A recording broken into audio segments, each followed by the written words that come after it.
Good morning, everybody, or whatever your time zone may be. Good morning to those of you on the East Coast, and a very early good morning from our many participants from the West Coast.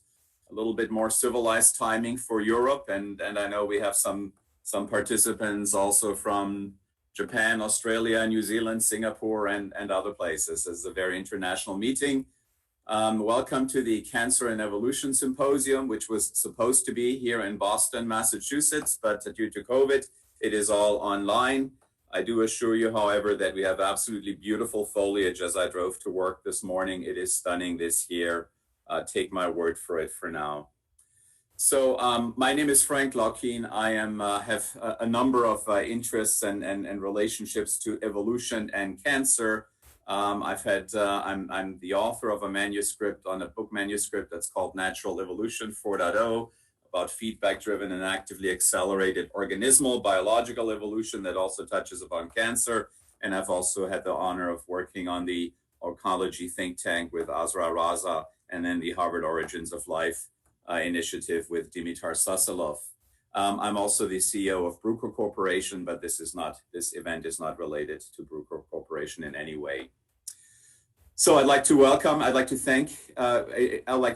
you on behalf of my co-moderator, Jeff Townsend, who will be moderating the second half of today and also co-moderate the panel discussion with me today on Wednesday.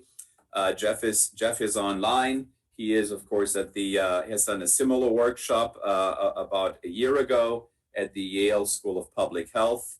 And thanks for moderating the first day with me. I'd like to thank the co-organizers, all of whom will be speaking today or tomorrow. And of course, I'd like to very much thank all of the speakers and the advisory committee for putting together an absolutely outstanding program for this Cancer and Evolution Symposium. So I'm going to start it with a question, not to check whether everybody's awake, but just to get going. And of course, it would be, I'm not looking for verbal answers right now, but perhaps you can use the chat function. That's also how you will submit questions for the speakers during the day that the moderators then will pass on. And I was wondering whether we might have a consensus among the speakers at least, or perhaps also the participants, on two very basic statements.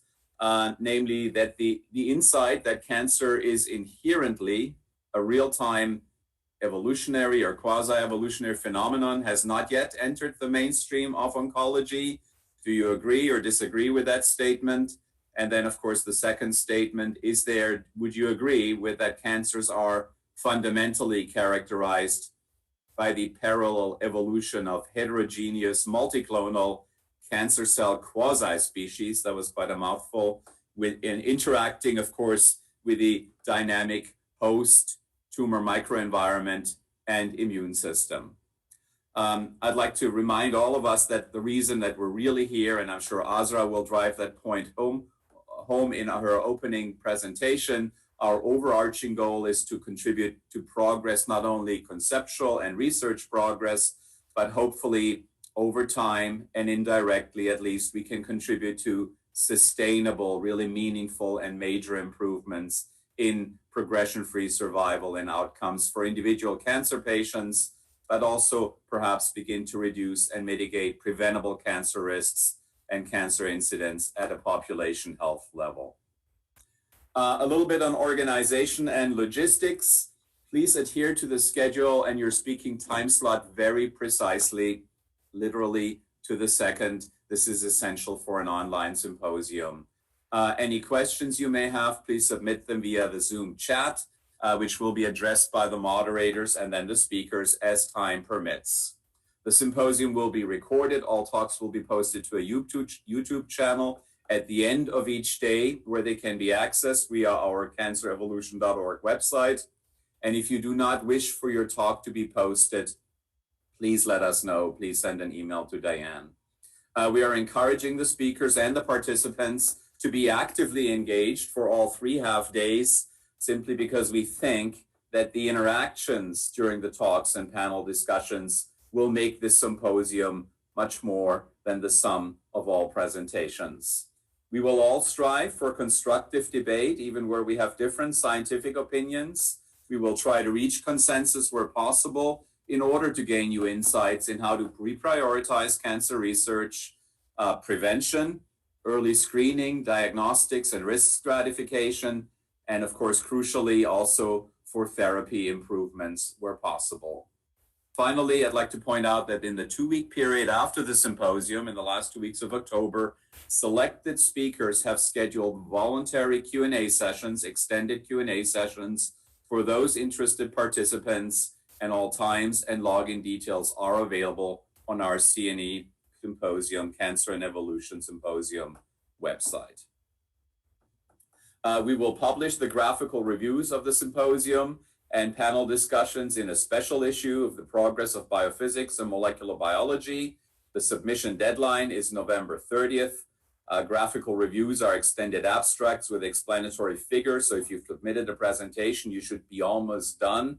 And co-editor-in-chief Dennis Noble has invited Paul Davis, Henry Hank, Ken Pienta, and Jim Shapiro as guest editors. We also plan to submit a scientific summary as a scientific perspective article and a clinical impact report as a clinical perspective article. Ken Pienta and Bill O'Day have agreed to put this together at the end of the symposium for a respected medical journal.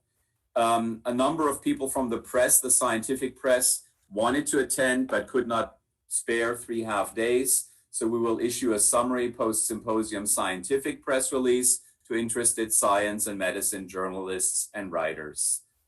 This symposium comes at the right time to where it could mark an inflection point on how cancer and evolution are viewed together, and it could have far-reaching ramifications for oncology as a research and clinical field, and most importantly, for cancer patients. It remains to be seen whether this Cancer and Evolution symposium culminates in a lecture series and discussion forum that we may continue, perhaps on a monthly basis. There is discussion of a second symposium, hopefully in person, and we're all vaccinated by that time, for the fall of 2021. And we may form either a new Cancer and Evolution Society, or we may evolve into a Cancer and Evolution interest group with a satellite meeting at a larger cancer meeting or scientific conference. To give a little bit of a preview of some of the scientific and medical topics, of course, we want to improve our understanding and exchange our views on how cancer cell evolution truly works. We want to see how that works at the genetic, epigenetic, and I'll call it the DNA genome level, to distinguish it from the RNA living genome that some of you will refer to.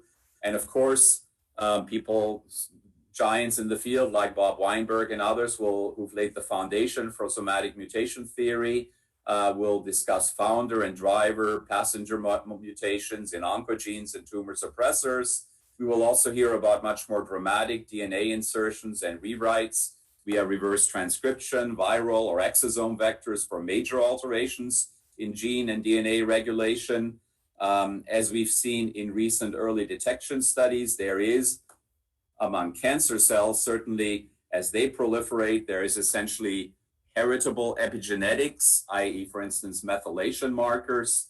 We'll look at major genome destabilizations, which Henry Hank refers to as genome chaos, and large-scale genome reorganizations via catagis, localized hypermutation or chromothripsis, clustered chromosomal rearrangements. Finally, as Ting Wu and George Church have pointed out in oligophysique papers recently, the genome is certainly a 3D functional entity. It's not just a linear array of genes and gene regulatory sites. So all of that needs to be taken into consideration. And Henry Hank and others will stress that, of course, the karyotype changes. There are frequent aneuploidies, polyploidy, and even multinucleated cells. And as Ken Pienta and others will show, they play a major role in cancer. But I think it's also important to look at the gene expression and the phenotype inheritance of these successive cancer cell generations. So we'll look at transcriptomics, proteomics, post-translational modifications. On Friday, I'll talk about the glycomic and sugar code, heritable surface neoantigens, etc., and a fascinating contribution from Scott Bonner and others on extracellular vehicles and the exosome's role in invasiveness and metastasis. I want to introduce Azra in a moment, but let me just finish on this slide here for a moment. It will also be important to look at the coevolution, or perhaps rather development, of the host response and how the cancer modulates or suppresses the immune system. And there's many aspects that play into that, including looking even at the malignancy enabling stroma and extracellular matrix. So cancer biology is extremely complex, and it's not only the cancer cells themselves, but also the host and its various proteomic protein-protein interaction and metabolic biomarkers we have to look at. All of this hopefully will give us new insights for early detection and diagnostics, something that's Azra is particularly interested in, and we'll also be talking, of course, about cancer therapy. Bob Gattenby and others will be talking about adaptive and extinction therapy strategies. So it'll be a very, very exciting symposium. For a couple of slides that I will not speak to, but I invite you to look up if you're truly interested in what's going on in the history of science in organismal evolution. There is some major upheaval in organismal evolution. It is actually evolving, at least the concepts and the theory are.